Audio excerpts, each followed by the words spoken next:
Isang spaceship na puno ng mga alien na nilalang ang bumagsak sa Earth. Napakasama nito. Ngayon, ang mga alien ay nakapasok na sa ating mga tahanan.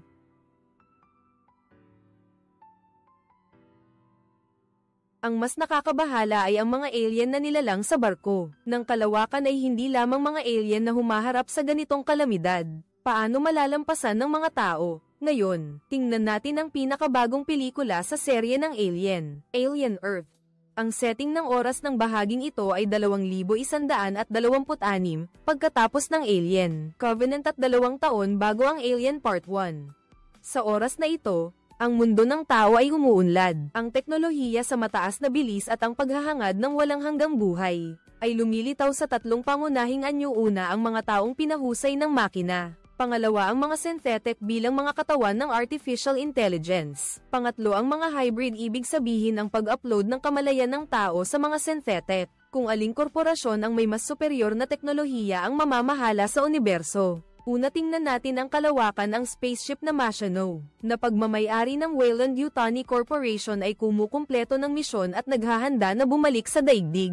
Sa seryeng Alien ng Weyland-Yutani Corporation upang makakuha ng buhay na alien creature. Para sa pananaliksik sa biological na armas, hindi sila nag-atubiling isakripisyo ang maraming miyembro ng crew. At ito rin ang isang mahalagang puwersa sa likod ng pagtulak. Sa plot ng misyon ng barkong ito, na hindi rin naiiba, kailangan pa rin kolektahin ang mga kakaibang nilalang mula sa ibang mga planeta. Sa kasalukuyan, ang barko ay 1.3 bilyong kilometro pa mula sa Earth. Hindi nagtagal, binuksan ang hibernation chamber at unti-unting nagising ang mga miyembro ng crew. Sumunod ang klasikong eksena ng pagkain sa serye ng Alien. Ngunit ang miyembro ng crew na si Teng ay iniiwasan ng ibang mga miyembro. Tahimik na tiningnan ni Teng ang babae sa sleeping pod, at nagpakita ng kakaibang ngiti. May gagawin kaya siyang kabaliwan? Hindi pa natin alam. Sa di sinasadyang pagkakataon, pinag-uusapan ng mga crew members ang mga pangunahing kapangyarihan sa Earth. Ang mga pambansang pamahalaan sa Earth ay naging nakaraan na. Ang buong mundo ay nahati sa 5 malalaking korporasyon, at ang kanilang Weyland-Yutani Corporation ay isa sa mga ito. Ang isang bagong korporasyon sa kanila ay ang Prodigy. Ang pangalan ng boss ay Boy Cavalier. Siya rin ang pinakabatang bilyonaryo sa kasaysayan. Ang kanyang kumpanya ay pangunahing nag-aaral at nagde-develop ng mga synthesizer at artificial intelligence. Pinag-uusapan nila ang problema sa makina ng spaceship. 4 na buwan pa bago ito makauwi sa Earth. Ngunit sa ngayon, naputol ang komunikasyon, at tila nasira rin ang logbook. Nauubos na rin ang gasolina ng spaceship. Sa puntong ito, may nagmungkahi na itapon ang mga kakaibang bagay na iyon. Ngunit dahil sa specimen na ito, nasira ang barko at may ilang nasaktan. Hindi ito basta-basta maitatapon. Sa huli, nagtapos ang usapan sa hindi pagkakasundo. Sa kabilang banda, ang ibang miyembro ng crew ay nanghuhuli ng daga para pakainin ang mga buhay na specimen. Ang ibang miyembro ng crew ay busog na busog, at naghahanda para sa panibagong hibernation. Walang nakakaalam na. Kasabay nito, sa Prodigy Research Center sa Earth, ngayon ay isang napakahalagang araw para sa Prodigy Corporation. Kung magtatagumpay ang eksperimento, ito ang magiging unang pagkakataon sa kasaysayan na ang kamalayan ng tao at ang synthetic ay perpektong magsasama. Ang subject ng eksperimento ay si Wendy, isang batang babae. Ang batang babae ay naiiba sa iba nang makita niya ang alakdan sa salaming hawla. Ang unang reaksyon ni Wendy ay tuluyan itong sirain. Ang katabing researcher ay unti-unting ginabayan ng bata na baguhin ang kanyang pananaw. Isipin mo, kung ikaw ang alakdan na ito, ano ang magiging reaksyon mo? Dumating ang isa pang researcher at gustong dalhin si Wendy. Bago umalis, tinanong ni Wendy ang lalaki kung papatayin ba niya ang alakdan. Tinatanong naman ng lalaki si Wendy, gusto mo bang patayin ko ito? Sumagot si Wendy ng hindi po. Pagkatapos, sumama si Wendy sa isang babaeng researcher papunta sa laboratorio. Nakita agad ang isang babaeng android na nakahiga sa kama. Ilipat ang kamalayan, iyon ay ang katawan para ilipat ang kamalayan niya. At si Boss Boy Cavalier ay matagal nang naghihintay, ngayon ang sandali upang masaksihan ang himala. Tinanong niya si Wendy kung gusto niyang manood ng mahika. Agad pagkatapos, nagsimulang mag-play ng karton ang malaking screen sa itaas. Gusto mong makita ang iyong kuya. Pagkatapos mong magising, makikita mo siya. Nakahiga rin si Wendy sa kama, naglilipat ng kamalayan, lumingon siya upang tingnan ng android, habang nagsisimula ang device. Ang lahat ng kamalayan ni Wendy mula pagkabata hanggang pagtanda ay inilipat sa katawan ng isang sintetiko. Pagkatapos, isang bagong hybrid ang nabuo. Dahil dito, agad na nagkaroon si Wendy ng malakas na pangangatawan. Madali siyang lumukso mula sa bangin, dahil hindi maililipat ang isip ng matatanda sa katawan ng isang sintetiko. Kaya ang korporasyon ay gumamit ng mga batang may malubhang sakit. Bukod pa rito, dahil hindi lumalaki ang mga sintetiko, kaya tanging ang kamalayan ng mga bata ang maililipat sa katawan ng isang sintetiko. At ang mga synthesizer ay hindi rin makapaglabas ng mga hormone at pangunahing endocrine tulad ng mga tao. Kaya ayon sa teorya, hindi na mararanasan ni Wendy ang mga damdamin ng tao. Nang marinig ito, agad na nagtanong si Wendy, kung ako ba ay maituturing pa ring tao. Tumahimik ang researcher saglit bago sumagot, nakadepende iyan sa iyo. Maaari kang maging kahit sino ang gusto mo. Pagkatapos nito, mabilis na inabot ng staff ang larwang stuffed toy para ilihis ang atensyon ni Wendy. Sa kanya sinabi kay Wendy na ang ibang bata na magsasagawa ng eksperimento sa paglilipat ay dumating na. Bilang ate, tutulungan sila ni Wendy na makumpleto ang paglilipat. Nakilala ni Wendy ang 5 bata na kusang loob na sumailalim sa paglilipat ng kamalayan. Karamihan sa kanila ay may malubhang sakit at naniniwala na kayang pagalingin sila ni Boy Cavalier. Kaya sila narito. Kailan kami makakauwi? Hindi na kayo makakauwi. Pagkatapos, sa ilalim ng pag-alo ni Wendy, isa-isang nakumpleto ng mga bata ang paglilipat. Sa pagkakataong ito, nakamit nilang lahat ang buhay na walang hanggan. Ngunit ang kapalit ay hindi na sila makakauwi dahil ang eksperimentong ito ay sikreto. At para sa kanilang pamilya, matagal na silang idineklarang patay. Sa kabilang banda, sa spaceship, ang mga alien na nilalang ay naghahasik ng lagim. Ang synthetic na si Morrow, na nagtatago sa control room, ay mabilis na nagtatype ng logbook. Nakatakas ang mga specimen at lahat ng miyembro ng crew na tao ay namatay. Sa puntong ito, malinaw na may miyembro pa ng crew na buhay. Humihingi ng tulong sa labas pero si Morrow ay sumugod at sinelyuhan ang pinto ng kompartamento. Kahit pa ang kalaban ay pinapatay ng alien pagkatapos patayin ng alien ay nagsimulang manira ang alien sa pinto ng kompartamento. Sa puntong ito ang sasakyang pangkalawakan ay hindi na makakalapag ng ligtas. Tiyak na babagsak ito sa mundo pagkatapos makumpleto ni Morrow ang kanyang logbook. Bago pumasok ang alien nakita niyang nagtago siya sa shock compartment. Ngunit ang likido na lumabas sa bibig ng alien ay dumaikit pa rin sa mukha ni Morrow. Nagmadali siyang isuot ang maskara at nagsimulang bumagsak ang sasakyang pangkalawakan. Diretso patungo sa mundo kasabay nito sa Prodigy Corporation. Ang kapatid ni Wendy na si Hermit ay nakatapos ng misyon at umuwi para magpahinga ng ilang araw. Siya ay isang medic na nagtatrabaho sa militar. Tulad ni Wendy, nagtatrabaho rin siya sa Prodigy Research Corporation. Sa sandaling ito, nakatayo si Wendy sa harap ng monitor, sinusubaybayan ang bawat galaw ng kanyang kapatid. Mabilis itong napansin ng mga research staff, at agad silang nagbigay ng mataas na atensyon. Bagamat gustong-gusto ni Wendy na tawagan ang kanyang kapatid, sinabi na ng Prodigy Corporation kay Hermit na namatay na ang kanyang kapatid. Bukod pa rito, ang orihinal na katawan ni Wendy ay pinamahalaan ng Prodigy Corporation, kaya kung walang sorpresa, ang buong buhay ninyong dalawa ay marahil hindi na magtatagpo. Ngunit ang sorpresa ay nangyari kinabukasan nang umakyat si Hermit sa relaxation floor. Bigla siyang nakakita ng isang spacecraft na bumabagsak mula sa kalangitan. O Diyos ko, anong nangyayari? Agad na tinapos ng pangkat ni Hermit ang kanilang bakasyon, naghanda ng buo, at mabilis na nagtungo sa lugar ng pagbagsak upang iligtas ang mga tao. Sa ilalim ng utos ng opisyal, ang mga sundalo ay maayos na pumasok sa gusali upang iligtas ang lahat. Ang spaceship ng Weyland-Yutani Corporation ay bumagsak sa residential area ng Prodigy Corporation. Bukod pa rito, may alien sa spaceship.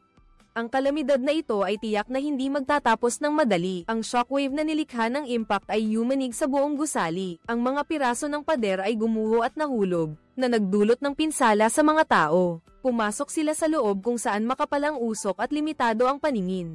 Ang mga tao ay sumisigaw habang naglalakad at nakikinig kung may tumatawag para sa tulong. Hindi sinasadya, nakita nila ang bahagi ng fuselage ng bumagsak na spaceship. Mukhang direktang bumagsak ang barko. Ngunit nang makita ni Hermit ang sira sa spaceship, mayroon siyang kakaibang pakiramdam ng pagkabahala. Pagkatapos, ipinadala ng opisyal ang 5 tao upang suriin ang sitwasyon sa loob ng spaceship.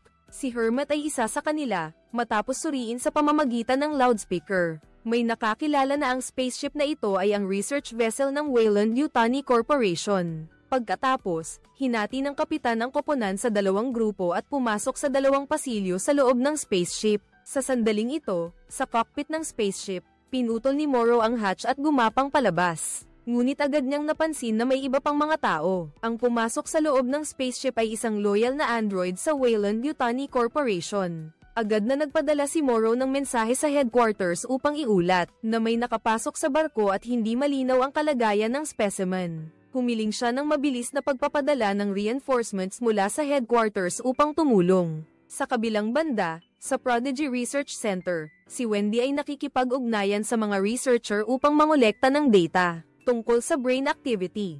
Ngunit sa susunod na segundo, bigla niyang napansin ang kanyang kapatid na pumasok sa mapanganib na lugar upang gawin ang kanyang misyon. Sa puntong ito, natanggap din ni Boy Cavalier ang balita tungkol sa isang deep space research vessel na may dalang ilang bagay. Hindi ko alam kung ano ang mangyayari, pero malapit na itong maging atin. Si Boy Cavalier ay naghahanda na ipadala ang mga sundalo upang iligtas ang mga tao ayon sa ranggo. Sa ranggo ng kita ng mga residente, si Wendy ay kusang lumapit sa kanya. Nag-alok na ang mga tulad nila ay iligtas ang mga residente. Ang dahilan ay sila ay maliksi, malakas, at hindi matatalo. Dahil si Boy Cavalier ang lumikha sa kanila, dapat siyang magtiwala sa kanila. Nagtataka si Boy kung bakit kusang ginagawa ito ni Wendy. Ipinaliwanag ng empleyado na si Kirsch sa tabi na ang dating kapatid ni Wendy ay ang paramedic ng tactical team na kasalukuyang nasa misyon doon. Ang mga salitang ito ay agad na nagpukaw ng interes ni Boy. Sa pagtingin sa ekspresyon ng mukha at body language ni Wendy, ipinapakita pa niya ang mga emosyon ng tao. Kung hindi ko pa alam,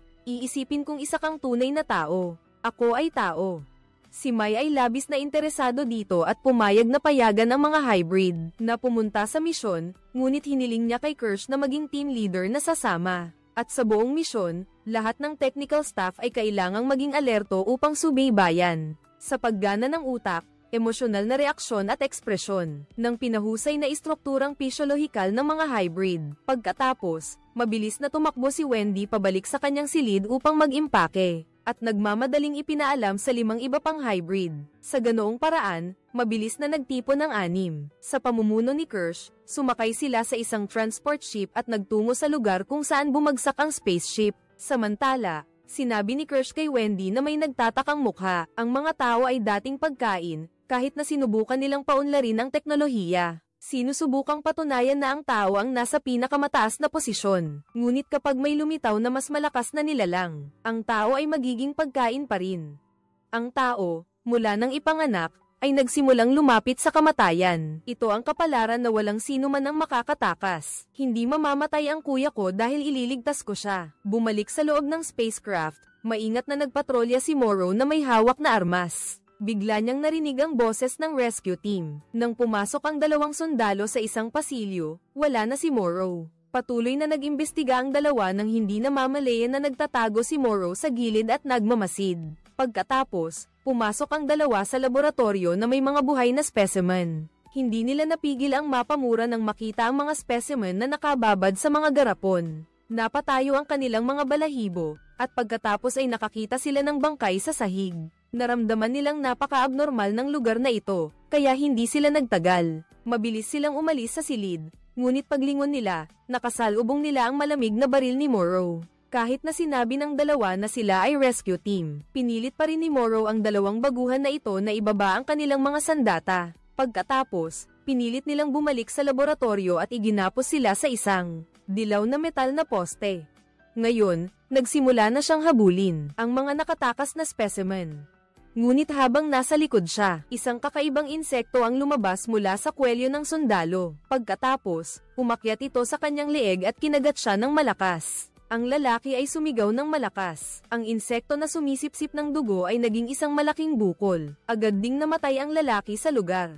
Nang makita ito ng kanyang mga kasamahan, natakot sila. Ngunit maya-maya lang, isa pang insekto ang tumalon sa kanyang mukha, at muling narinig ang isang nakapanlulumong sigaw. Samantala, sumama si Hermit sa kapitan patungo sa hibernation chamber. Mabilis nilang natuklasan na marami ng miyembro ng crew ang patay sa loob ng chamber. Tila pinatay ng kung anuman, at isang miyembro pa ang punit ang tiyan. Tila may nilalang na lumabas mula rito. Hindi alam kung saan ito gumapang, kaya kaagad sinundan ng tatlo ang bakas ng dugo, naghahanap habang naglalakad. Palaging nararamdaman ni Hermit na tila may kung anong sumusunod sa kanila, pero paglingon nila, wala silang nakita. Pagkatapos, pumunta sila sa operating room. Nakita nila na may ilang Hermit na bangkay dito. Pagkatapos suriin ng mabuti, natuklasan nila na ang mga taong ito ay hindi namatay dahil sa pagbagsak ng barko. Sa kanilang mga ekspresyon, tila namatay sila sa suffocation. Pagkatapos, binuksan niya ang screen at natuklasan na sa digestive system ng mga patay, may mga bakas ng kakaibang bagay. Gayunpaman, hindi ito bahagi ng misyon ng search and rescue team. Ang kanilang misyon ay mabilis na mahanap ang mga biktima sa gusali. Mas nagiging interesante ang mga bagay.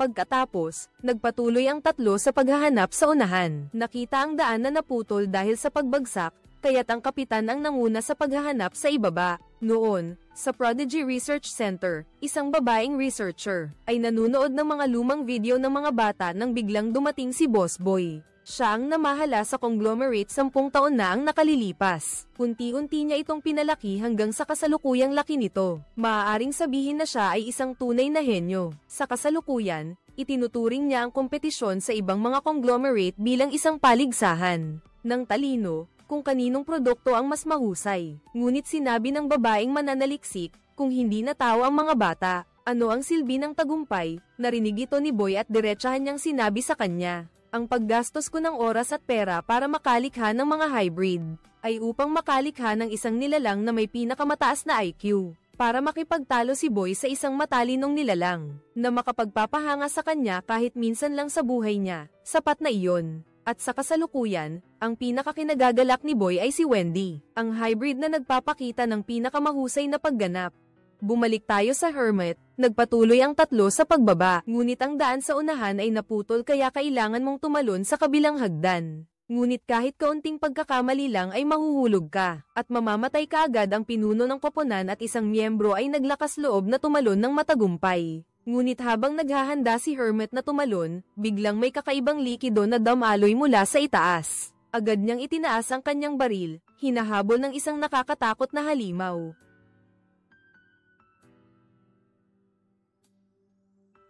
Nagmadali si Hermit na pigilan ng sakit at sumugod pasulong, sa kabutihang palad ay nakatakas siya sa elevator. Pansamantala siyang nakaligtas sa panganib, pagkatapos ay agad niyang kinontak ang kanyang mga superior. Iniulat niya ang impormasyon tungkol sa halimaw na nakita niya at humiling ng karagdagang tulong. Pero hindi kumonekta ang signal, kaya't kinailangan niyang gamutin ang sarili niyang sugat muna. Sa puntong ito, bigla niyang naalala ang nangyari kahapon. Noong panahong iyon, nagpunta si Hermit sa kinauukulang opisina para humiling ng maagang pag-alis. Dahil 7 buwan pa bago matapos ang kontrata, ang dahilan ay gusto niyang pumunta sa Mars para mag-aral sa kolehiyo. Pero hindi alam ni Hermit na ang kanyang kapatid na babae, na idineklarang patay na, ay sinusubaybayan siya sa pamamagitan ng monitoring device.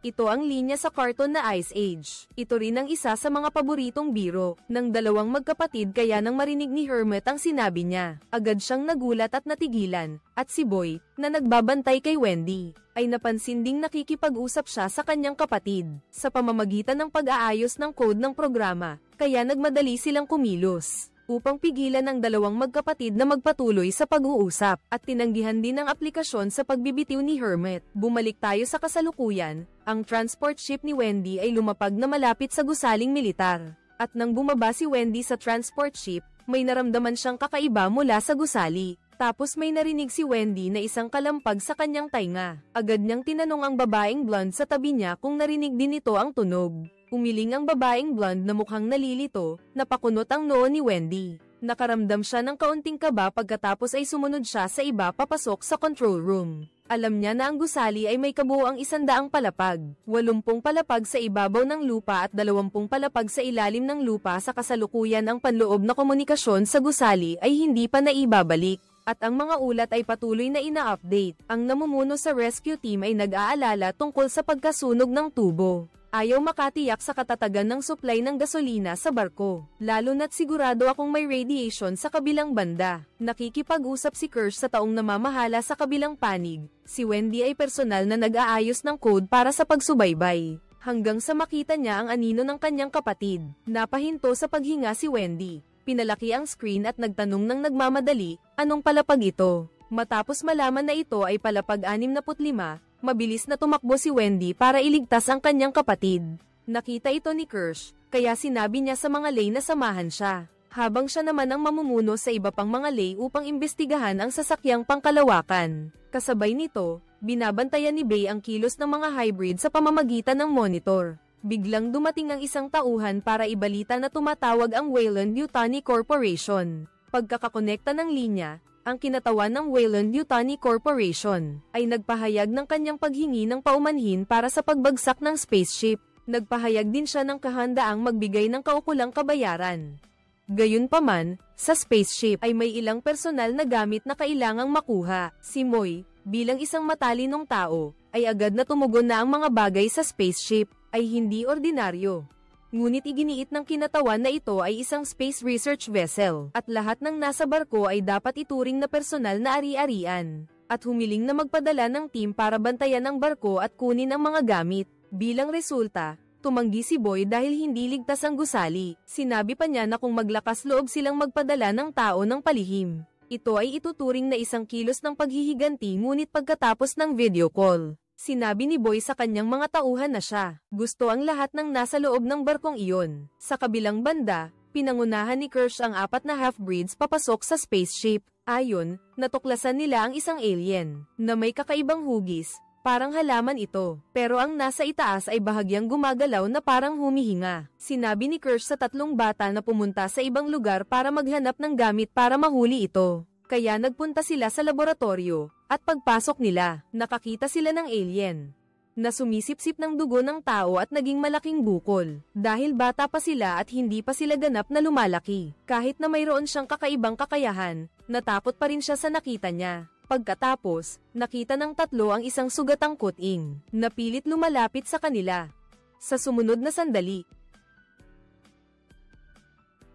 biglang inatake ng halimaw na may isang mata ang isa sa mga hybrid, upang magpatuloy sa pagiging parasite.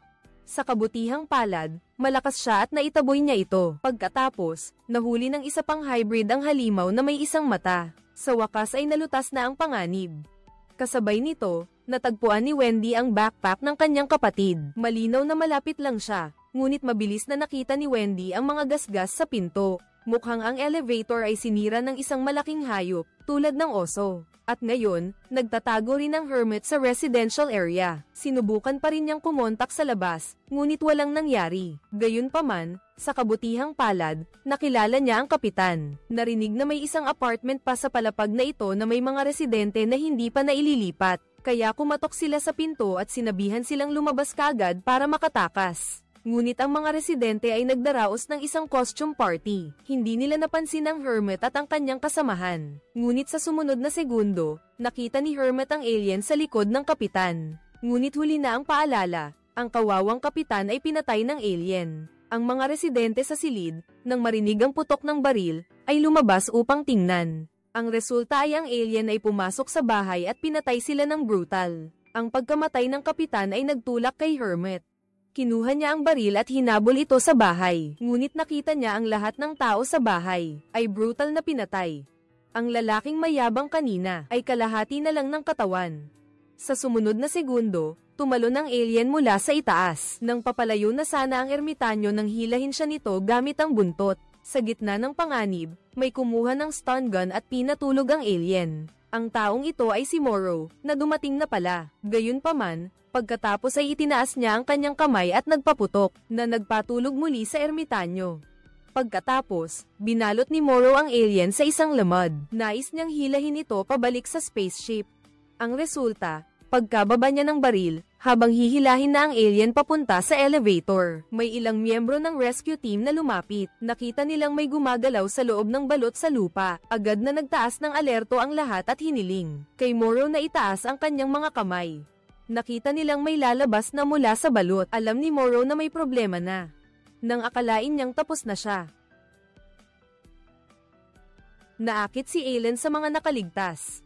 Dahil dito, nakaligtas si Morrow. Bumalik siya sa loob ng spacecraft. Nasa harap pa rin ng kakaibang nilalang si Kirsch kasama ang kanyang mga tauhan. Pakiramdam niya, bagamat mukhang halaman ito, mas malamang na hayop ito. Habang nag-iisip siya, may tumawag kay Kirsch mula sa malayo, kaya't hinayaan niyang bantayan ng iba ang kakaibang nilalang. At mabilis na nagtungo sa laboratorio ayon sa paalala ng hybrid. Hindi rin nang ahas si Kirsch na buksan ito at nagtungo sa message reader. Bukod pa rito, si Kirsch ay isa ring synthesizer. Mabilis niyang nabasa ang maraming impormasyon. Ito ay isang deep space research vessel. Ang mga kakaibang nilalang na ito ay mga specimen na nakolekta ng mga namatay na miyembro ng crew. Sa kabilang banda, isang galami ang lumabas mula sa bulaklak sa pasilyo. Ang bagay na ito ay nagbukas ng ilang maliliit na galami patungo sa hybrid. Sa mismong sandali na siya ay kikilos, tinawag ng kanyang kasamahan ang hybrid sa laboratorio. Sa puntong ito, natuklasan ni Kirsch ang isang silid sa ilalim ng sahig na may ilang kakaibang itlog. Kaya, nagpadala ulit siya ng isang hybrid para tulungan si Wendy. Inutusan niya ang tatlo na tiyaking harangan ng silid na iyon. Huwag hayaang may pumasok o lumabas bago dumating ang hazardous materials team. Sa kabilang banda, dumating sina Wendy at Slightly sa bulwagan kung saan naroon si Morrow. Nakita nila ang buong sahig na puno ng mga pinunit na labi ng tao. Pagkatapos, matagumpay na natagpuan ng dalawa si Hermit sa silid. Masaya si Wendy na makita muli ang kanyang kapatid. Ngunit ngayon ay nagbago na siya sa katawan ng isang synthetic. Hindi siya nakilala ni Hermit. Pagkatapos, natanggap ni Wendy ang utos ni Kirsch. Kailangan niyang pumunta sa unahan ng spaceship upang pigilan ang iba na makapasok sa lugar na ito. Walang nagawa si Wendy kundi isama si Hermit. Ang hindi inaasahang resulta. Sinabi ni Slightly nang hindi sinasadya na ang kanilang mga katawan ay synthetic, ngunit ang kamalayan ay sa mga batang tao. Hindi mo dapat sabihin sa kanya na siya ang iyong kapatid. Nais ni Wendy na pigilan ito, ngunit huli na. Kailangan niyang ipaliwanag ng detalyado kay Hermit. Halimbawa, nagbago ang katawan niya para maging isang synthetic human, at hindi na sila makakauwi pa. Noong una ay hindi talaga naniwala si Hermit. Sa kabila ng lahat, dumalo siya sa libing ng kanyang kapatid na babae. Nakita ito ni Wendy kaya't nagbigay siya ng ilang mga pahiwatig, na sila lang dalawa ang nakakaalam. Sa puntong ito ay talagang naniwala si Hermit na hindi papatay ang kanyang kapatid.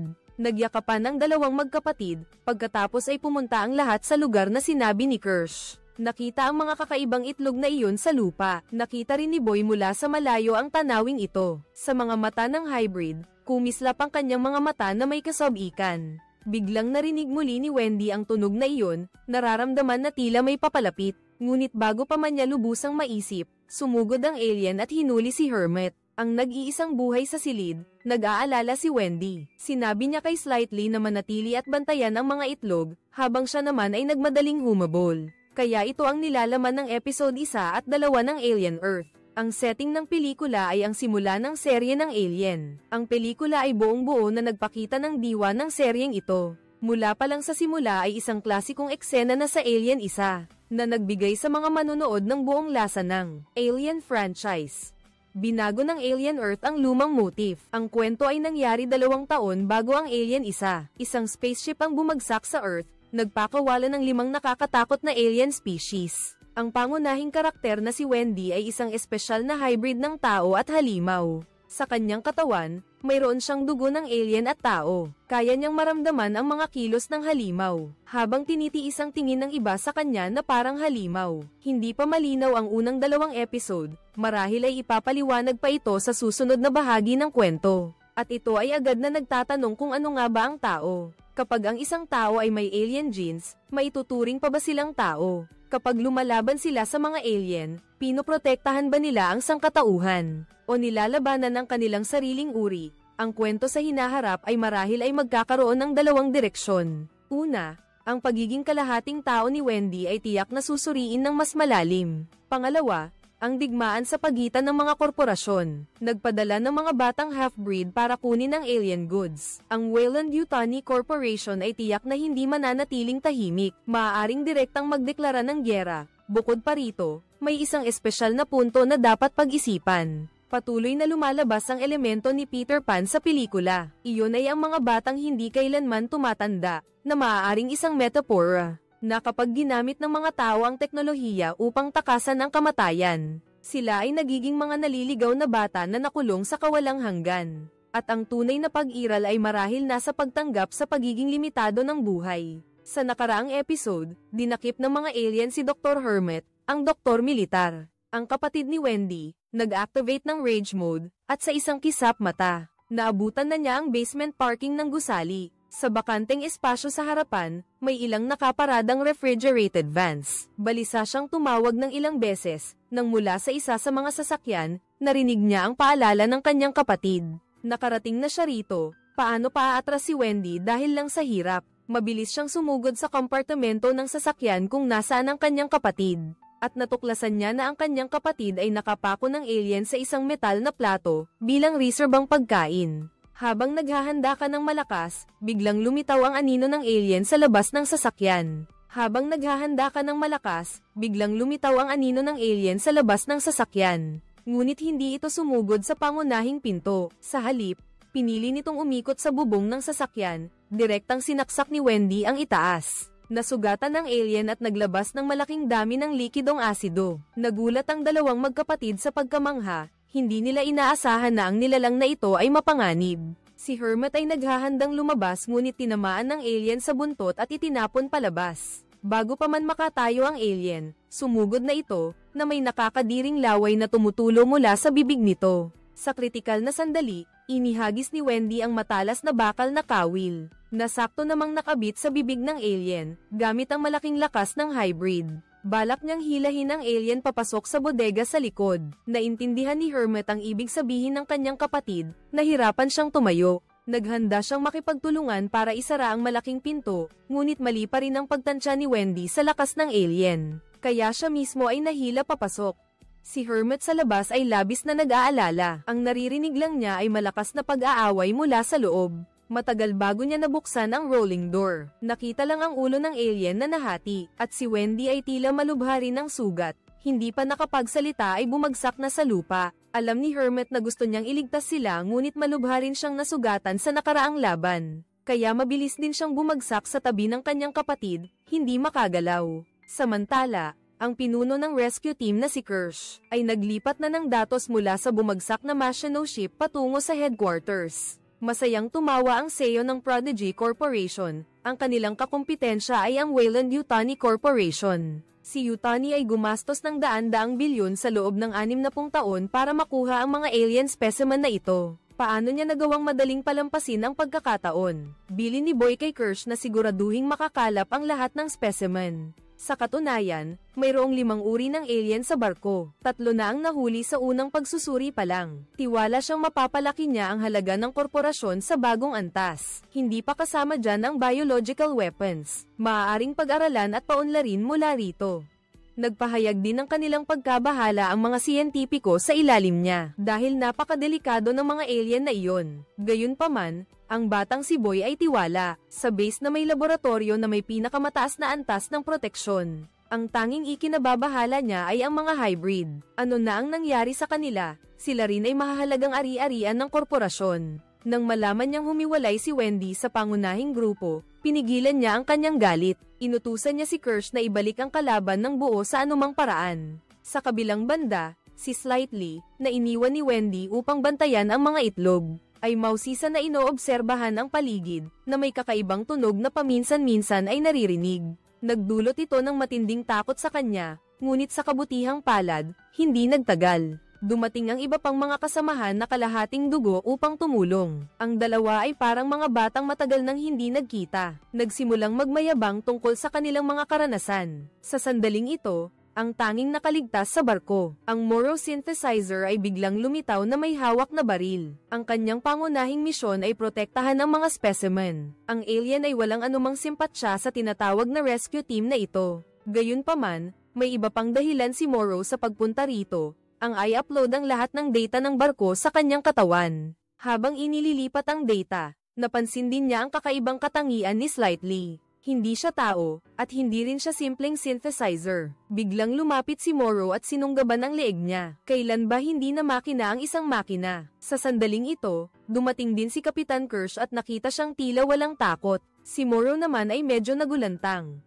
Pagkatapos magtanong, nalaman niyang ang pangunahing puwersa ng Prodigy Corporation ay sa darating at ang mga alien egg sa ilalim ng kanilang mga paa ay gumagalaw na rin. Alam ni Morrow na hindi niya ito kayang labanan kaya't tumalikod siya at tumalon pababa para makatakas sa Machino ship ng kanyang kumpanya. Matapos alisin ang nag-iisang hadlang na ito, ang rescue team ng Prodigy Corporation ay mabilis na nilinis ang spaceship. Siyempre, ang kapatid ni Wendy na walang malay ay hindi rin naiwan. Ang malalaking barko ay bumalik sa punong tanggapan. Matagal nang naghihintay si Prodigy Corporation sa pintuan. Bukod kay Wendy na may bagong pananaw, ang pinaka-pinagkakaabalahan niya ay ang mga alien specimen na iyon pa rin. Ito ay may kinalaman sa direksyon ng pag-unlad ng kumpanya sa susunod na ilang dekada.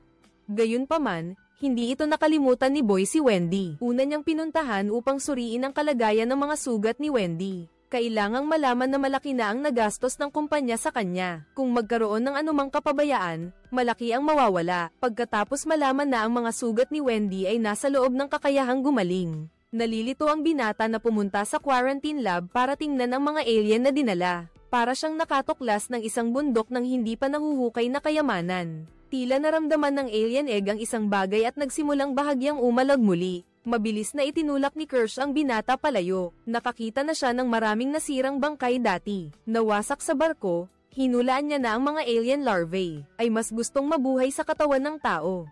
Natakot din ang binata. Pinagsabihan niya si Kirsch, ang synthesizer, na huwag hayaang may tao na pumasok sa lab. Samantala, kahit nakabalik na si Slightly sa base, paminsan-minsan ay sumasagi pa rin sa isip niya ang pagbabanta ni Morrow. Lalo na ang huling sinabi nito, kailan hindi na makina ang makina. Palagi niyang nararamdaman na may malalim itong kahulugan. Naisip pa nga ni Slightly ang isang nakakatawang ideya. Baka pasukin siya ni Morrow habang natutulog siya. Mariing sinabi ng kalbong tagapamahala na imposible iyon, dahil ang base ay nasa gitna ng karagatan. Gayunpaman, ang katatagan ng synthesizer na ito ay lumampas sa imahinasyon ng sinuman. Nang likhain, sapilitang inilagay kay Morrow ang pangunahing utos na protektahan ng kargamento. Ang antas ng prioridad ay lumampas pa sa pagprotekta sa mga kasamahan. Kahit na ang bagong pinuno ng Weyland-Yutani Corporation, si Yutani, ay nag-utos sa kanya na bumalik. Walang pag-aalinlangan si Morrow na tumanggi. Ano man ang mangyari, kailangan niyang bawiin ang mga alien specimen na iyon. Dahil itinuturing niya ang pagprotekta sa mga specimen na ito bilang kanyang trabaho. Buong DI niya ngayon habang nanunood ng karton sa kwarto. Pero biglang may narinig siyang boses ni Morrow sa isip niya. Hindi niya akalain na may ginawa pala si Morrow sa kanya noon. Para makapag-usap sila ng malaya, nang walang limitasyon sa distansya, dahil bata pa rin naman si Slightly. Matapos ang ilang pag-uusap, nawala na ang pag-iingat niya. Ngumiti nang may kahulugan si Morrow. Mukhang si Slightly ang magiging susi para makapasok siya sa base ng Prodigy. Samantalang si Hermit ay nasa emergency pa rin. Maraming organ niya ang nasira at kinailangang tanggalin. Pagkatapos ay papalitan ng biochemical na organ. Kung ikukumpara kay Hermit, mas magaan ang kalagayan ni Wendy. Nakahiga siya sa operating table ng halos kalahating araw. Bigla siyang nagising sa isang tunog. At sa laboratorio na hindi kalayuan, binubuksan ni Kirsch ang isang alien egg. Para hindi makatakas ang nasa loob, inutusan niya ang kanyang assistant na maghanda ng isang malakas na vacuum. Kung susubukan nitong tumakas, sipsipin ng malakas, habang marahas na binubuksan ang matigas na balat ng itlog. Isang facehugger ang muling lumitaw sa harap ng lahat. Si Kirsch ay nanatiling kalmado at walang pagbabago. Hinailan niya ito mula sa balat ng itlog gamit ang isang kamay. Naghanda siyang hiwain ito para sa karagdagang pag-aaral ngunit hindi napansin na ang maliit na bagay na ito ay nagpapadala ng signal. Nang tulong sa kanyang mga kasamahan, si Wendy ay lumabas lang sa kwarto, at biglang nakaramdam ng matinding sakit ng ulo, marahil dahil sa tulong ng supercomputer. Kaya niyang mahuli ang signal ng komunikasyon ng dayuhang nilalang, nanginginig na pumasok ang babae sa laboratorio. Nakita ni Kirsch na binuksan niya ang bangkay ng facehugger. Ang gitnang bahagi ng katawan nito ay nagtatago ng isang transparent na nilalang na parang alien. Sa sandaling inilabas ito, si Wendy ay labis ding naapektuhan at nawalan ng malay, nang ilagay ang maliit na bagay na iyon sa isang walang lamang na buhay na organ. Masaya itong lumangoy sa loob na parang nakahanap ng bagong host. Ito ang nilalaman ng ikatlong episode ng Alien Earth. Ang nilalaman ng episode na ito ay hindi talaga marami, ngunit muli itong binibigyang diin ang pagiging espesyal ni Wendy, ang pangunahing tauhan, na hindi pa nababanggit ang kakayahan niyang lumaban sa mga alien. Kaya pa niyang makuha ang impormasyon. Ang komunikasyon mula sa facehugger sa nakaraang 2 episode ay walang anumang pahiwatig. Ang biglaang pagkakaroon ng kakayahang ito ay marahil may kinalaman sa nakaraang laban sa alien. Mas nakaka-interes pa, ang CEO ng Prodigy Corporation ay tila hindi rin ordinaryong tao. Nang banggitin ni Kirsch ang tungkol sa pagiging parasitiko ng mga alien, may sinabi siyang puno ng kahulugan. Ang mga dayuhang nilalang ay nagtanim ng kanilang mga supling sa loob ng katawan ng tao. Parang ang super genius ay may tinatago ring mga sikreto.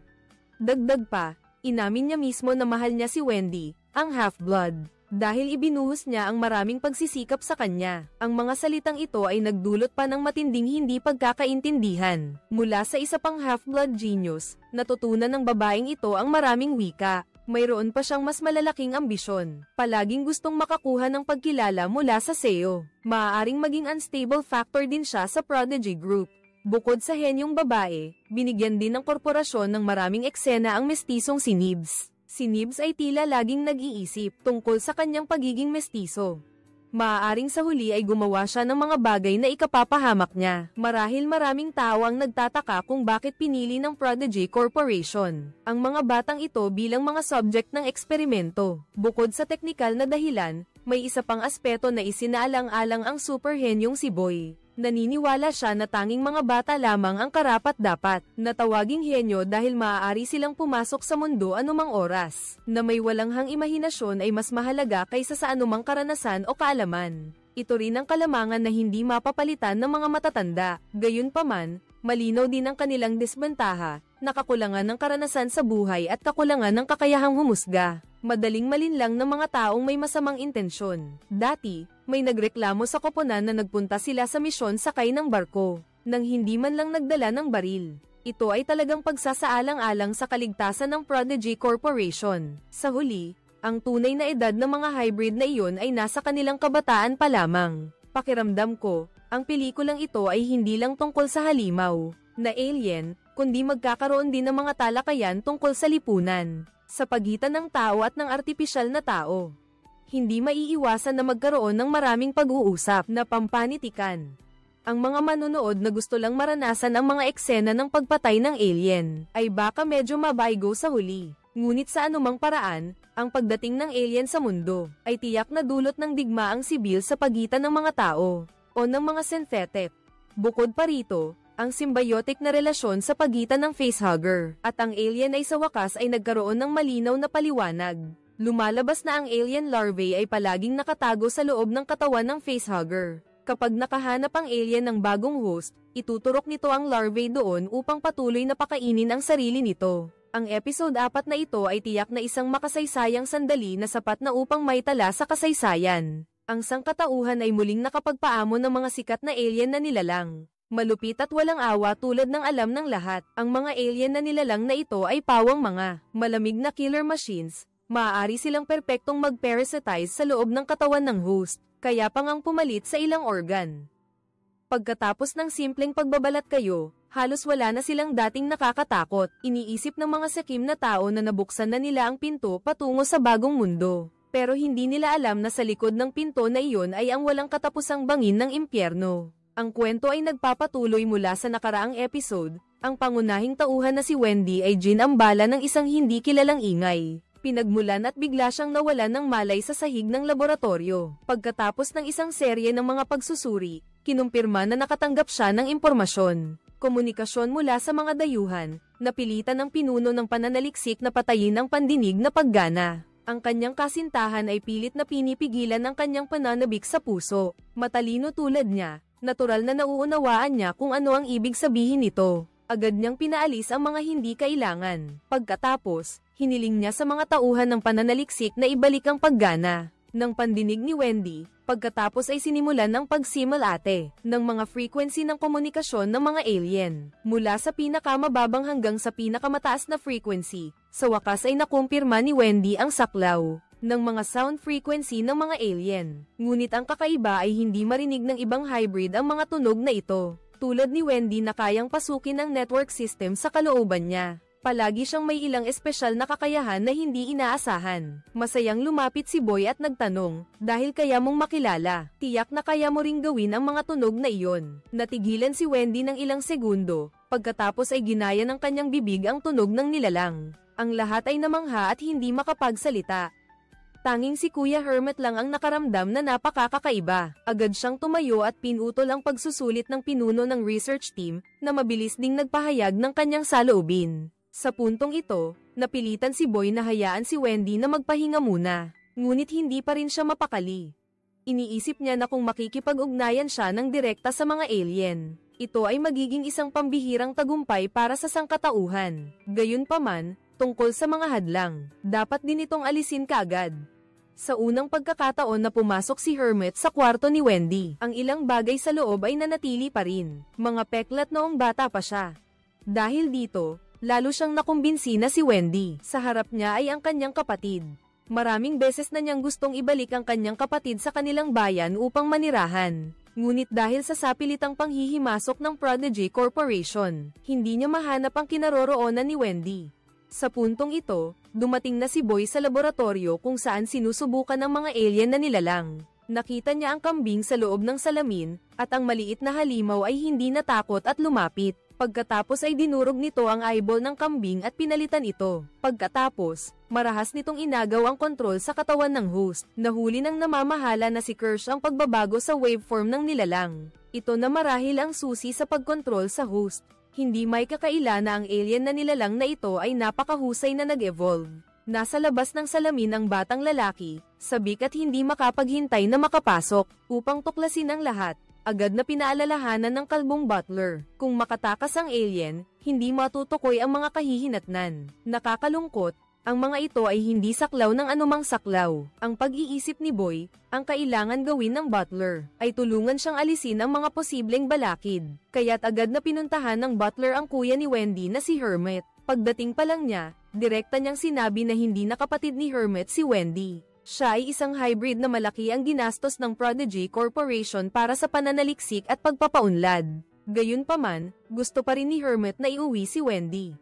Ang butler ay maaari lamang magpakita sa kanya ng malupit na katotohanan. Hindi lang si Wendy ang pag-aari ng korporasyon, kundi pati si Hermit ay may malaking utang sa korporasyon para sa pagpapagamot. Kailangang malaman na ang mga biochemical organ na pinalitan niya noon ay hindi maliit ang halaga. Napilitan ng Hermit na pumili ng kompromiso. Sa mga sumunod na araw, maaari na lamang siyang manatili sa isla upang samahan ang kanyang kapatid. Huwag na huwag babanggitin ang mga paksa tulad ng pag-alis, dahil si Wendy ay may potensyal na maging direksyon ng susunod na ebolusyon ng sangkatauhan upang pakalmayin si Hermit. Ang Boy ay nag-ayos pa ng mga dating kasamahan niya sa isla. Upang isagawa ang misyon, syempre, hindi pa sapat ang mga ito. Tinawag din niya ang bida na si Wendy sa kanyang opisina, at nagkunwaring nilinlang siya na dahil sa mga kadahilan ng pangseguridad, kinailangan ng korporasyon na alisin si Hermit sa isla. Ayaw ni Wendy na lumayo sa kanyang kapatid at nagpahayag ng kanyang kahandaang sundin ang lahat ng kahilingan ng korporasyon. Sinamantala ni Boy ang sitwasyon at inilahad ang kanyang kahilingan. Ito ay upang linawin kung ano ang sinasabi ng mga alien na iyon. Para kay Wendy, hindi ito mahirap na gawain, kaya masaya siyang sumang-ayon sa kondisyong ito. Ngunit ang hindi inaasahan ng bata ay ang mga balakid sa pananaliksik at pagpapaunlad ng mga dayuhan ay hindi lamang ang dalawang magkapatid na Wendy. Mula nang maranasan ang misyon ng paghahanap sa sasakyang pangkalawakan na bumagsak, ang kondisyon ni Nibs, ang hybrid, ay palaging kakaiba. Nang araw na iyon, bigla niyang natagpuan ang kanyang tagapagpaunlad, ay si Sylvia. Magandang balita ito, buntis ka.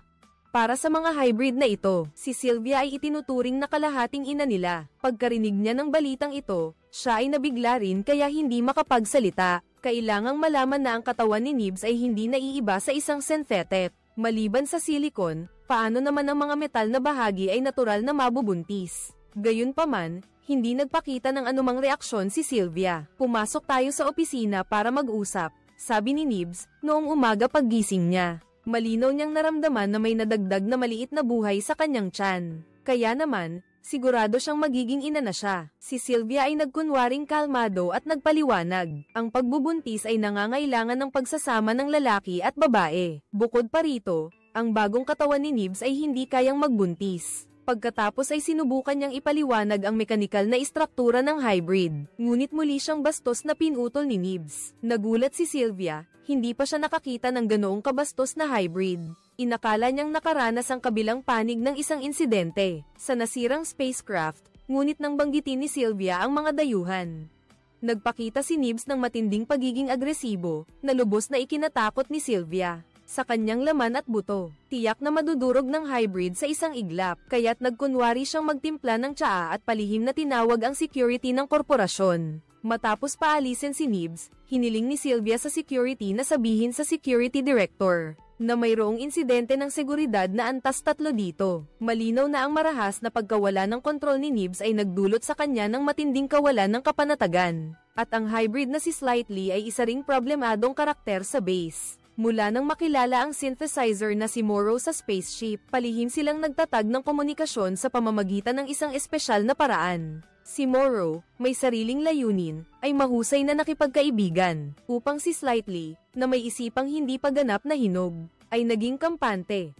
Hindi lang nakuha ni Morrow ang impormasyon tungkol sa pagkakakilanlan ng kausap niya, kundi unti-unti rin niyang napagtanto kay Slightly na ninakaw ng Prodigy Corporation ang alien specimen na dapat ay sa kanya, at bilang kabayaran sa pagkakamali, dapat niyang nakawin ang isang alien egg para ibalik kay Morrow. Hindi inaasahan, ang buong pag-uusap nilang dalawa ay narinig ni Kirsch. Nalaman na kaya niyang i-access ang impormasyon sa utak ng mga hybrid. Kahit kailan, ibig sabihin, halos wala nang lihim ang mga experimental subjects na ito sa korporasyon.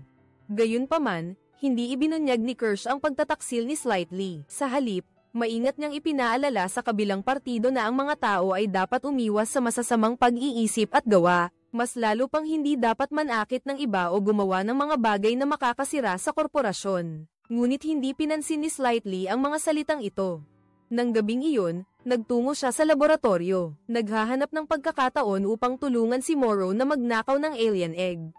Ngunit madalas may pumapasok at lumalabas sa laboratorio. Mas mahirap ang pagnanakaw kaysa sa inaakala. Kinailangan niyang iulat ang katotohanan kay Morrow, na hindi niya kayang tapusin ang misyon. Hindi inaasahan, nahanap ni Morrow ang ina ni Slightly dahil hindi gumana ang mabuting salita, kaya gumamit siya ng pananakot.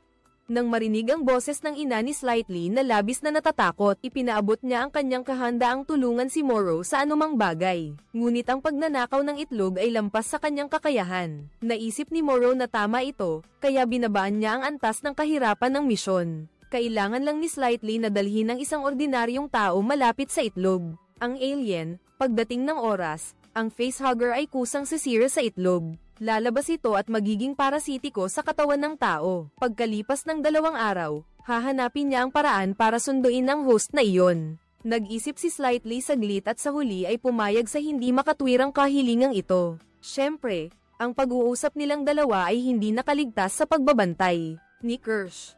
Marahan niyang hinaplos ang balat ng itlog ng alien. Naintindihan niya na ang layunin ni Morrow ay hindi lamang basta pagnakaw ng itlog ng alien. Gusto niyang gamitin ito para sirain ang buong korporasyon. Prodigy, sa puntong ito, tuluyan ng isinuko ng ermitanyo ang pag-alis sa isla. Habang sinasamahan niya ang kanyang kapatid na babae, unti-unti rin siyang nakisama sa mga hybrid na ito. Ang ermitanyo ay laging nakapagbibigay sa lahat ng kaalaman na lampas sa mga libro. Halimbawa, ninakaw ng Prodigy Corporation ang alien specimen ng Weyland-Yutani Corporation. Nakikipag-ugnayan ng kalaban sa iba pang higanteng korporasyon upang maghanda na bigyan ng presyon ang Prodigy. Sa puntong ito, biglang lumapit si Slightly at nakita ang ermitanyo. Kitang-kita na medyo nagulat siya. Bawat isa rito ay may mga kapatid. Bakit ang kapatid lang ni Wendy ang maaaring manatili rito? Ang pahayag na ito ay tila nagbukas ng bagong mundo, na nagpaisip sa lahat kung paano nila makikita ang kanilang pamilya, sa kabila ng katotohanan na sila ay bata pa. Gayunpaman, Mayroon ding iilan na nagsasabi na dapat silang magpasalamat sa Prodigy Corporation sa pagbibigay sa kanila ng bagong buhay. Ayaw ni Wendy pag-usapan ang mga walang kwentang bagay na iyon. Si Boy naman ay nagsabi sa kanya na pumunta sa laboratorio, kaya dali-dali siyang umalis sa lugar. Bahagyang napaisip si Slightly. Sinabi ni Morrow na ay lapit niya ang isang ordinaryong tao sa itlog ng alien. Hindi ba't ang hermit na nasa harapan niya ngayon ang pinakamahusay na pagpipilian? Samantala, nakatitig si Wendy sa alien. Bumubulong, tila sinusubukang makipag-ugnayan dito. Marahil, nagkaroon ito ng epekto. Ang embryo sa host ay nagsimulang gumalaw ng marahas. Sa sumunod na sandali, bigla itong lumabas mula sa nutrient tank. Hindi inaasahan, ang embryo ay lumaki na sa laki ng isang braso. Ngunit hindi natakot si Wendy. Sinubukan niya ang lahat ng kanyang makakaya upang makipag-ugnayan dito. Hindi ko akalain na ang mga alien ay hindi nagpakita ng anumang pagiging agresibo. Ito ang buong nilalaman ng unang 4 na episode ng Alien Earth. Talaga namang lahat ng kapahamakan ng sangkatauhan ay nagmumula sa kanilang sariling kasakiman. Ang Prodigy Corporation ay lantaran kung magnakaw ng bunga ng paghihirap ng iba, nagsisikap na manguna sa pananaliksik, at pagpapaunlad ng mga dayuhang nilalang, hindi alam na sila ay naglalaro sa apoy. Ang kalupitan at pagkauhaw sa dugo ng mga dayuhang nilalang. Paano ito mauunawaan ng mga tao sa Earth? Sa mga huling yugto ay tiyak na magdudulot ng malubhang kahihinatnan.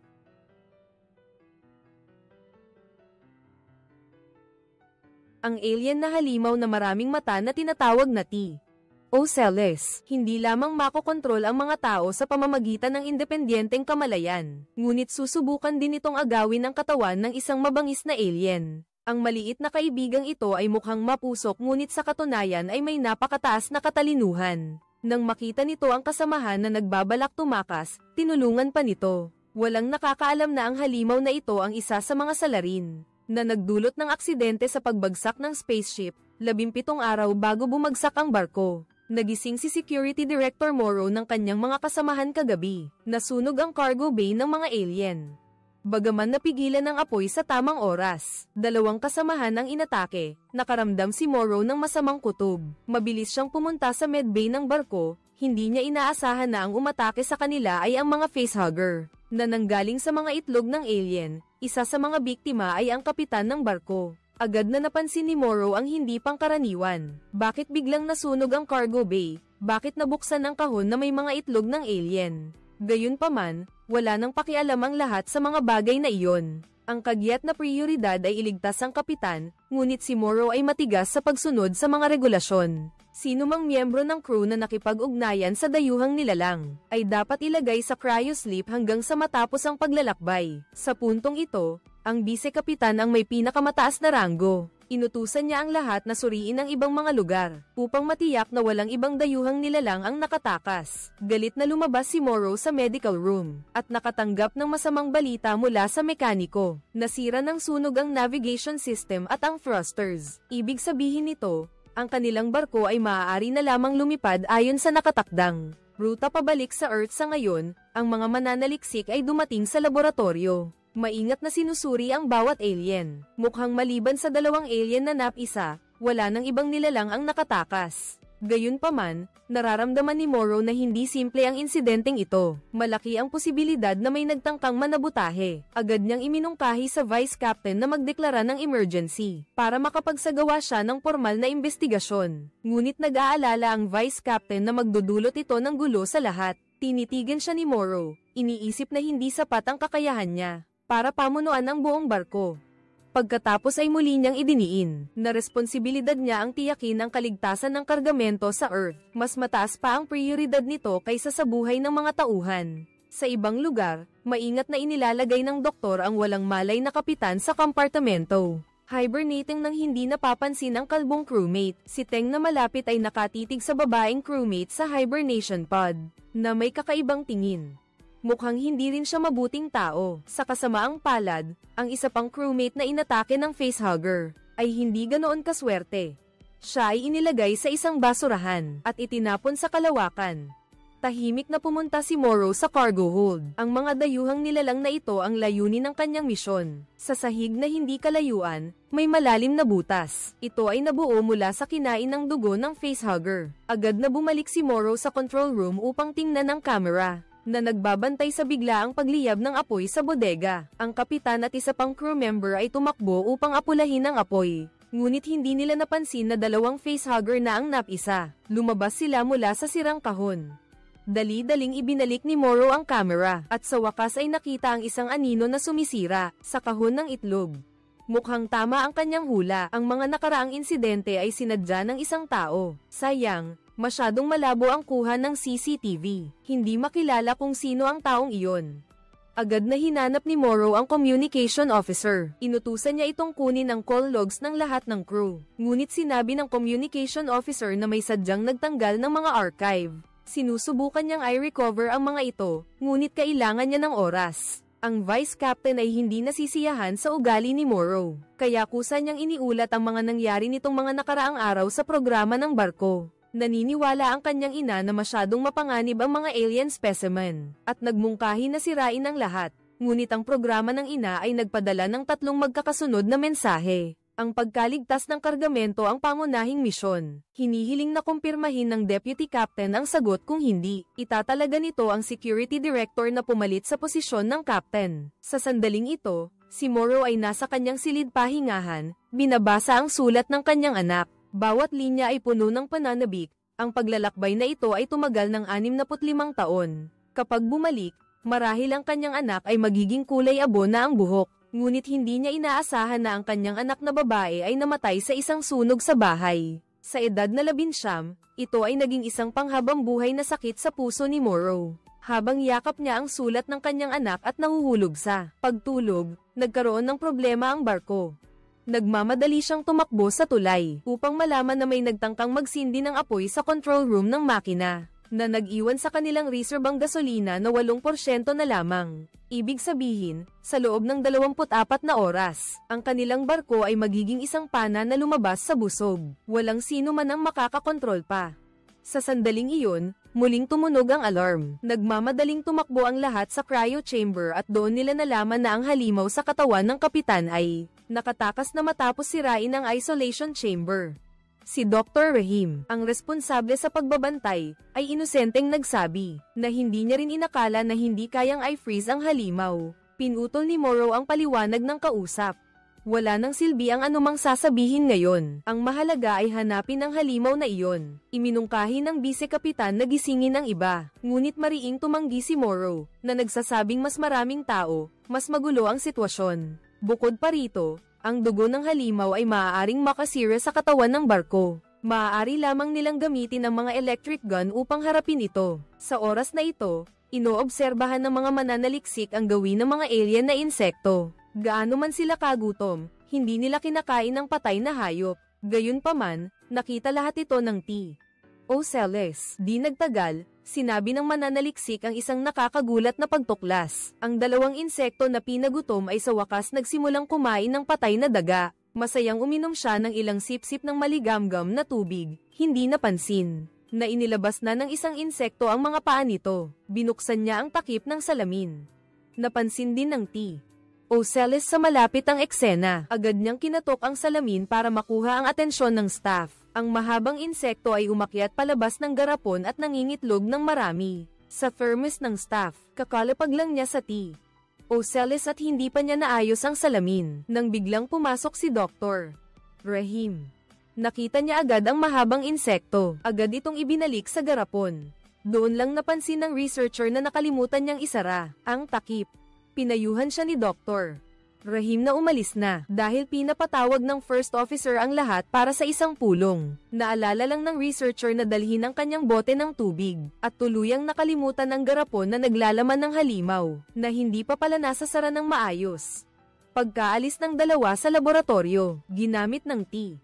Ocellus ang mga nababanat nitong galame para paulit-ulit na hampasin, at bumagsak ang garapon sa sahig at nabasag. Ang matalinong dayuhang nilalang na ito ay sa wakas ay malaya na. Sino ang makakaalam kung anong pagkawasak ang idudulot nito sa barko? Sa puntong ito, lahat ng mga tripulanteng gising ay tinawag sa conference room. Ang executive officer ay nagdeklara ng state of emergency at hiniling sa lahat na kumilos upang mahuli ang tumakas na halimaw. Gayunpaman, marahil ay hindi pa nasaksihan ng lahat ang kakilakilabot ng mga dayuhang halimaw. Ang ilan ay itinuring pa itong alaga.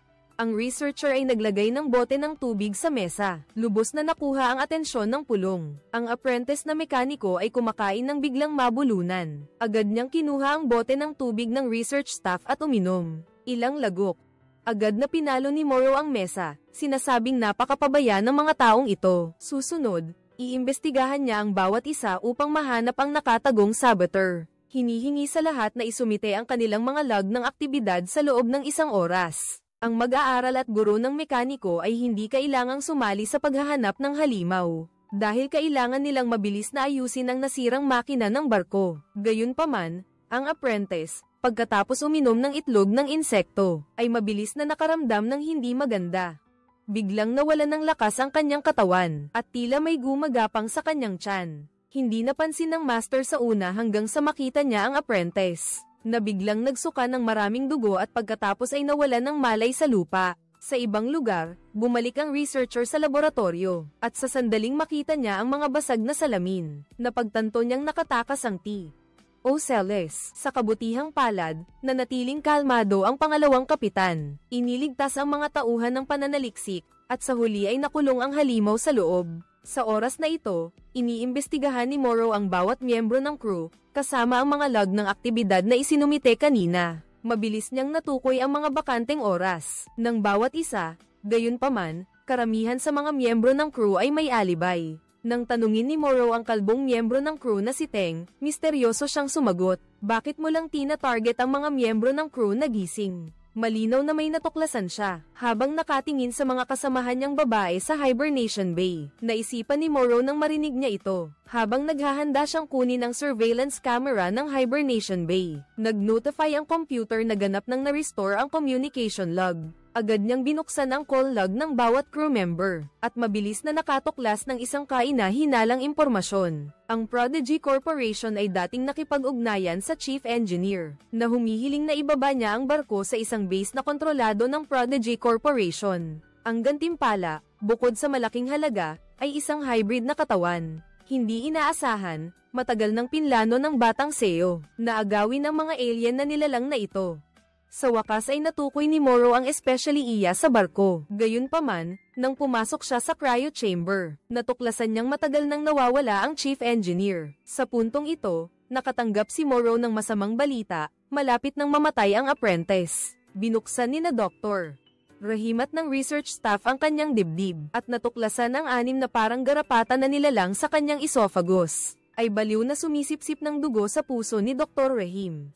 Sinubukan niyang alisin ang mga ito, ngunit biglang nagbuga ng dilaw na usok ang maliliit na nilalang. Hindi nakapag-react ang research staff at ang doktor. Agad silang bumagsak sa lupa, walang galaw. Napansin ng bise-kapitan na may malakas na lason ng usok, kaya dali-dali niyang inactivate ang sterilization system. Ngunit nang matapos ang lahat, wala nang senyales ng buhay ang dalawang staff. Napagtanto ni Morrow ang pagiging seryoso ng problema. Pinulong niya ang lahat sa control room para magtago, habang siya naman ang aalisin ang mga potensyal na panganib sa barko. Ngunit pagkatapos ng ilang hakbang, biglang may putok ng baril. Hindi inaasahan, ang taksil na punong inhinyero ay kusang nagpakita. Ang tagapag-ugnay ay tinamaan lamang sa balikat. Si Morrow ay lumaban habang umaatres kasama niya. Sa hindi inaasahan, nakarating sila sa laboratorio, at ang kawawang tagapag-ugnay ay binaril pa rin hanggang mamatay. Galit na galit, binuksan ni Morrow ang likod na pinto ng laboratorio. Umiikot mula sa kabilang panig patungo sa likod ng inhinyero, at sinaksak siya ng kutsilyo, ngunit ang inhinyero ay tila nasa sabik. Sinabi niyang natapos na niya ang misyon nang umalis si Morrow. Hindi napansin na lahat ng alien sa laboratorio ay nakatakas na sa kanilang mga hawla. Kasabay nito, naghihintay pa rin si Teng para sa interogasyon sa interrogation room. Bigla niyang naramdaman na may likidong tumutulo mula sa itaas. Ang huling alien ay lumitaw na. Sunod-sunod na nagkaroon ng aksidente ang barko, ngunit ang executive officer bilang commander ay walang ginawa marahil dahil sa sobrang pagkabigla. Nakatayo lang siya ng tulala sa bintana, hanggang sa biglang may narinig siyang ingay sa likod niya. Sa refleksyon sa salamin, nakita niyang tahimik na lumalapit ang alien. Biglang nagkaroon ng matinding kagustuhang lumaban ang deputy captain. Sunod-sunod siyang umiwas at nakatakas sa halimaw. Dahil sa pagiging pamilyar niya sa lugar, mabilis siyang nakarating sa engine room. Mula sa malayo, nakita niya ang mekaniko na nakatayo sa harap ng control panel. Agad na tinawag ng deputy captain ang mekaniko para tulungan siyang isara ang pinto. Ngunit lumingon lang ang isa, na may kakaibang umbok na mata. Hindi pa man lubos na nauunawaan ng pangalawang opisyal ang nangyayari, sumugod na ang mekaniko. Nang pumasok si Morrow sa engine room, agad niyang napagtanto na ang mekaniko ay kinontrol ng T. O'Cellis. Nakakatuwa, dahan-daang pumasok din ang alien. Nagsumpa si Morrow at mabilis na pinaputok ang stun gun. Akala niya ay magiging mahirap ang labanang ito, ngunit hindi niya inaasahan na ang T. O'Cellis ang kusang sumugod sa alien. Nalalaman pala na ang mga nilalang na ito mula sa ibang planeta ay mga kakumpetensyang nakakalungkot, ang katawan na ginagamit ni T. O'Cellis ay mahina pa rin. Sa huli, natalo siya ng alien. Nagmadali si T. O'Cellis na lumabas sa lumang katawan. Sinusubukan niyang sakupin ang katawan ng alien. Hindi ko alam kung magtatagumpay siya. Sa puntong ito, narating na ng first officer ang shock-absorbent escape pod. Ngunit hindi pinansin ni Morrow sa loob ang tawag niya, at sinelyuhan niya ang pinto ng pod. Sa wakas ay nakatakas siya sa emergency shelter, bago pumasok ang alien. Ang susunod ay ang kwento ng nangyari. Pagkatapos bumagsak ang barko sa teritoryo ng Prodigy Corporation, bumalik na si Morrow sa punong tanggapan ng kanyang kumpanya. Sinabi ng kasalukuyang kinatawan na gagamit sila ng legal na hakbang upang mabawi ang mga alien specimen na iyon. Gayunpaman, matigas na idineklara ni Morrow na haharapin niya ito sa kanyang sariling paraan. Hindi inaasahang ang salarin sa insidente ng spacecraft ay ang CEO ng Prodigy Corporation. Hulaan na sa kalaunan ay babayaran niya ang kanyang kabaliwan. Sa huli, ang mga alien na nilalang na iyon ay hindi mga walang buhay na nilalang. Sa ginawa lang ng instinct, napatingala ang takot na binata. Sa sulok ay may nakasabit na pugad ng mga dayuhan. Ngunit siya ay naipit sa saradong isolation chamber. Ang salamin na pinto sa labas ay mahigpit na nakasara, wala siyang espasyo para umiwas o gumalaw. Ang likidong ibinubuga ay mukhang normal, ngunit ito ay lubhang nakakasira. Sa huli, ang mga dayuhang nilalang na nakakulong sa laboratorio ay nagsimulang umatake sa sangkatauhan. Ilang panahon na ang nakalipas, ang pananaliksik sa mga dayuhan sa isla. Ang Prodigy ay patuloy na umuusad ng matatag. Ang bida na si Wendy ay nagsisimula ng matuto ng isang wika. Araw-araw, naglalaan siya ng oras para makipag-usap at bumuo ng koneksyon sa mabilis na lumalaking alien na ito. Si Hermit ay labis na nag-aalala sa kaligtasan ng kanyang kapatid. Nakita niya mismo ang kalupitan ng mga alien na halimaw sa spacecraft. Gayunpaman, hindi nag-aalala si Kirsch. Gayunpaman, ang nilalang na ito ay nasa murang edad pa. Bukod pa rito, mayroon silang 8 cm na makapal na salamin na humaharang dito. Ngunit umaasa pa rin ang ermitanyo na may lalabas niya ang kanyang kapatid sa isla upang magkaroon ng normal na buhay. Bahagyang tumawa si Kirsch, na nagsasabing masyadong inosente ang ideyang ito. Nang lumabas si Wendy sa laboratorio, hindi napigilan ng ermitanyo na ipahayag ang kanyang pag-aalala. Ang mga dayuhang nilalang na ito ay sapilitang dinala ng tao. Sa mundo, tiyak na puno sila ng galit. Ang tanging layunin nila ay patayin ang sangkatauhan.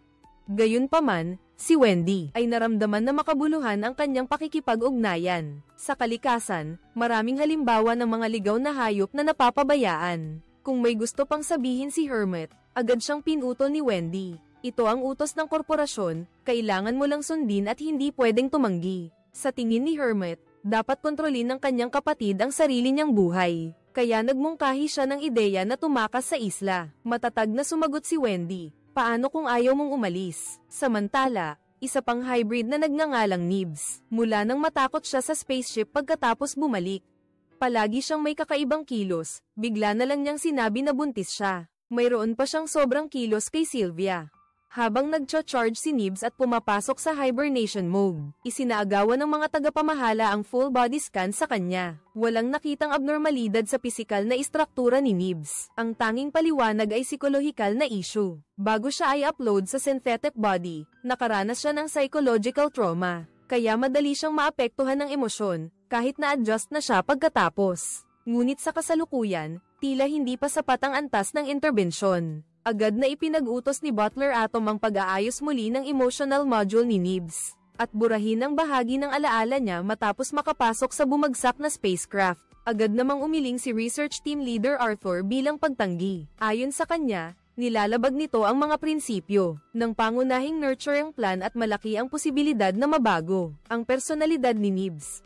Gayunpaman, may sariling mga konsiderasyon si Atom. Pagkalipas ng 3 linggo, haharap sa publiko ang mga hybrid na ito. Ayaw niyang magkaroon ng anumang problema, ngunit nanindigan si Arthur sa kanyang posisyon, na ito ay lubos na kawalan ng paggalang kay Nibs. Hindi masyadong nag-abala si Arthur, agad niyang sinibak si Arthur. Ang Prodigy Corporation ay nangangailangan lamang ng mga masunuring empleyado. Ang kuha ay lumipat sa punong tanggapan ng Weyland-Yutani Corporation. Ang namamahala sa Yutani ay nakaupo ng marangal sa harap ng mesa ng pagpupulong. Kasabay ng mabigat na pagbukas ng pinto, pumasok ang presidente ng Prodigy Corporation na walang sapin sa paa sa silid ng pagpupulong. Ang 5 pinakamakapangyarihang korporasyon sa mundo ay espesyal na nag-organisa ng negosasyong ito. Ang layunin ay tulungan si Yutani na mabawi ang mga alien specimen na iyon. Ang Prodigy Corporation bilang isang bagong puwersa. Siyempre hindi nila magagawang hayagang salungatin ang mga tradisyonal na korporasyon. Siya ay patuloy na makapagbibigay katwiran lamang na ang sasakyang pangkalawakan ng Weyland-Yutani Corporation ay lumapag sa kanyang teritoryo, at sinira pa ang pinakamahalagang gusali, kahit na sinisipan niya ang piloto ng Weyland-Yutani Corporation. Sinadyang salakayin ang ari-arian ng Prodigy.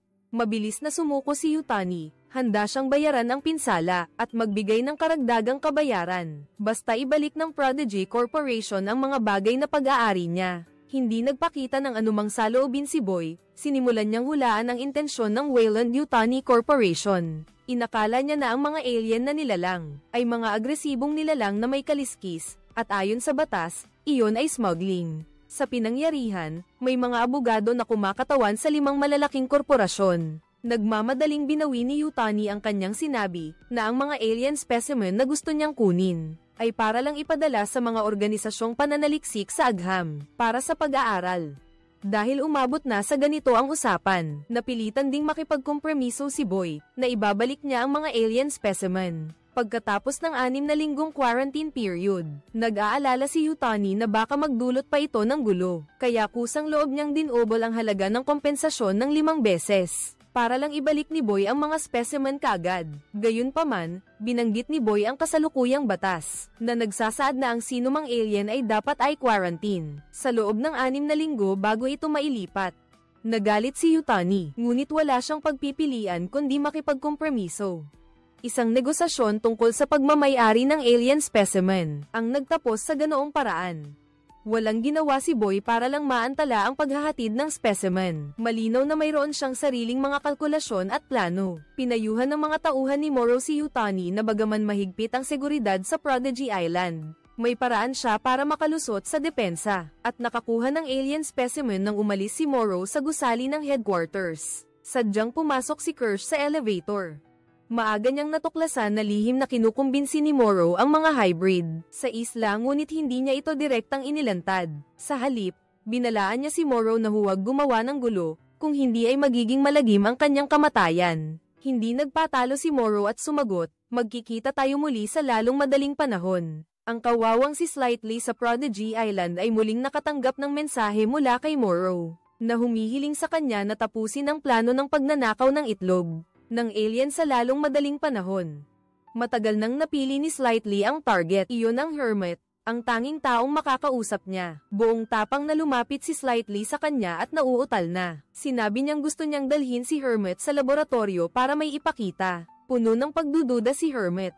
Wala silang malalim na ugnayan ni Slightly, at hindi niya mahulaan kung ano talaga ang gusto nitong gawin. Habang nag-aalangan pa siya kung sasama o hindi, pumasok ang dating kasamahan. Kulang ng isang miyembro ang kanilang patrol team, kaya umaasa silang makakatulong si Hermit. Naiwan si Slightly na nag-iisa sa silid. Sa panahong ito, ang buong isla ay nagtaas ng alerto. Lahat ng gwardya ay nakatanggap ng utos na magpatrolya. Naramdaman ni Hermit na hindi ito masama. Sinamantala niya ang pagkakataon para makatakas ang 2 kasamahan mula sa isla. Gayunpaman, ang isla ay nilagyan ng pinaka-advanced na sistema ng seguridad.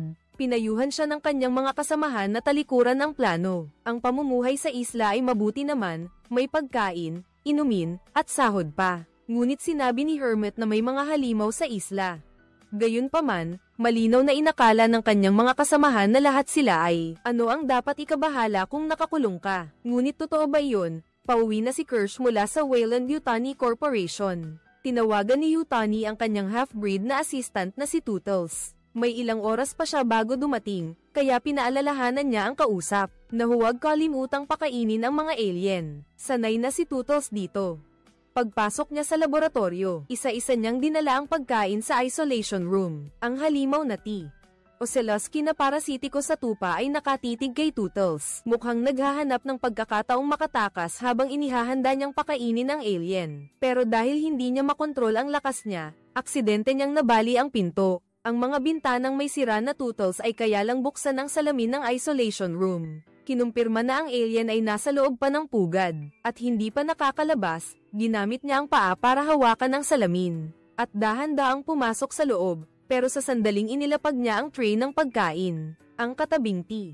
Oceles ay biglang nawalan ng kontrol, bumangga sa pader, na nagulat sa kanya, nang mahimasmasan si Tootles, nakita niyang kusang nagsara ang salamin. Biglang bumagsak ang puso mo sa kawalan. Ang maliit na alien bug na dati ay maliit, ngayon ay kasing laki na ng pakwan. Hindi na nakapag-react si Tootles, nabuhusan na siya ng likido sa mukha. Hindi inaasahan na ang likidong ito ay napakalakas na nakakasira. Mabilis na bumagsak si Tootles sa lupa, hindi na gumagalaw. Nang hamupa ang lahat, ang tea. Oceles ay tumigil sa pagmamasid at masarap na sinimulan ang kanyang pagkain. Sa puntong ito, natapos na ng mga siyentipiko sa Prodigy Island ang operasyon sa pagtanggal ng alaala ni Nibs. Nang magising siya, wala na siyang anumang kakaibang kilos. Gayunpaman, napansin ni Wendy na may mali, ang pinaka-nakakatakot na pangyayari kamakailan lang. Lahat ay nagsasabi na ito ay ang space expedition. Ngunit nakalimutan ni Nibs ang karanasang ito. Kahit ang pagbubuntis ay hindi niya maalala. Mabilis na nahulaan ni Wendy ang dahilan. Kaya't agad niyang pinuntahan si Sylvia. Si Sylvia ay prangkahang umamin na ang isang subprogram ni Nibs ay nagkaroon ng problema kaya't kinailangan nilang magsagawa ng diagnostic surgery. Para hindi magkamali si Wendy, espesyal na ipinaliwanag ni Sylvia, na ito ay parang mga taong nagkakasakit, ay kailangan uminom ng gamot at magpa-injection. Gayunpaman, mabilis na nakita ni Wendy ang lahat, naniniwala siya na ang mga hybrid na ito ay hindi talaga tao, kundi ang pangmatagalang paksa ng pananaliksik ng korporasyon. Sa esensya, hindi sila naiiba sa mga alien na nilalang sa quarantine chamber. Pagkatapos marinig ito, hindi rin nakapagpigil si Sylvia at akmang magpapaliwanag. Nang biglang nagpakita si Wendy ng pagkasuklem at sinabing ang mga tao ay mas walang puso pa kaysa sa mga makina. Malaya silang pumapatay at nagsesekta ng mga nilalang. Ang layunin ay para lang malaman kung ano ang nasa loob. Naramdaman ni Sylvia na hindi maganda ang sitwasyon kaya mabilis siyang nagpalit ng paksa. Paalala niya kay Wendy, ang mga bata ang pag-asa ng hinaharap ng sangkatauhan. At ang kailangan gawin ng lahat ng siyentipiko sa isla, ay ang maagang matukoy ang problema at buong pusong tumulong. Ngunit si Wendy ay nagtanong ng isang mapag-isip na tanong, paano kung kayo ang problema? Sa ibang pangyayari, ang pinuno ng pananaliksik na si Arthur ay natanggal sa trabaho at nag-aayos ng gamit para umalis. Malungkot ang mukha ni Hermit nang pumasok siya sa kwarto, laging may pagdududa sa kanyang isip. Gusto niyang tanungin si Arthur bago ito umalis, ligtas ba ang kapatid ko rito? Lumingon si Arthur at sumulyap sa screen ng pagbabantay, at sinabing, mas ligtas dito kaysa sa kaha de hierro ng bangko. Pagkatapos, ipinakita niya kay Hermit ang sistema ng pagbabantay sa buhay ng hybrid. Ngunit ang dalawang kamay niya ay palihim na nag-type ng isang linya ng teksto. Dalhin mo siya palayo. At nag-type pa ng password sa pagpapaandar ng bangka. Nakuha ni Hermit ang pahiwatig, tahimik siyang nagpasalamat. Pagkatapos ay hindi inaasahan, binuksan din ni Arthur ang navigation system ng hybrid, at tahimik na pinindot ang disable button. Malaking tulong ito kay Hermit. Gayunpaman, iyon lang ang kaya niyang gawin. Pagkaalis ni Hermit, nakita ni Arthur ang monitoring screen na nagpapakita ng error message. Nawalan ng koneksyon ang hybrid na si Tootles. Ang huling lokasyon na lumabas ay ang biology laboratory. Nakatayo si Slightly sa pintuan ng laboratorio. Dahil hindi niya nadala si Hermit, naghanda siyang magnakaw ng alien creature mag-isa. Ngunit hindi niya alam na lahat ng kanyang ginagawa ay nakikita ni Kirsch. Nasa remote monitoring, narinig niya muli ang pagmamadali ni Morrow. Habang naghahanda si Slightly na kumilos, nakita niyang nagmamadaling lumapit si Arthur. Dumating siya para hanapin si Tootles na nawalan ng contact. Pagpasok pa lang nila sa laboratorio, nakita na nila ang bangkay sa isolation chamber. Walang pag-aalinlangan, binuksan ni Arthur ang glass door, ngunit hindi niya napansin na binuksan na ni Slightly ang egg chamber ng alien. Nang marinig ni Arthur ang ingay sa likuran, napagtanto niyang may isang alien egg na nabuksan. Isang facehugger.